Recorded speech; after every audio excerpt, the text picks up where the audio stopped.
uma uphuphe wehla emastepisini kusho into enzima kabi.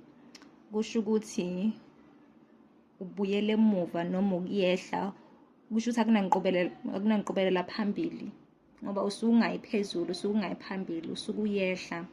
Yasho ukuthi kuzomela uthandaze, ufase ibhande, ucele kuNkulunkulu, ucela uxolo kuNkulunkulu la wone khona, xolisa ngoba yindaba ubuyele emuva empilweni kunokuthi uye phambili. Iphupho elibi kabi. Ungavumi nje, ungavele uvuke uvele uqhubeke ngempilo nje ngathi akwenzekelanga lutho. Ngoba uNkulunkulu usuke eveza iphupho ngoba efuna ukukuwona,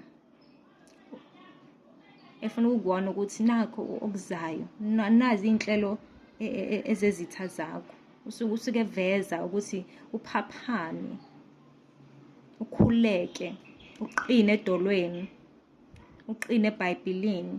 Hayi ukuthi uvele uwekelele nje ulale, ungavumeli izitha zakho zinqobe.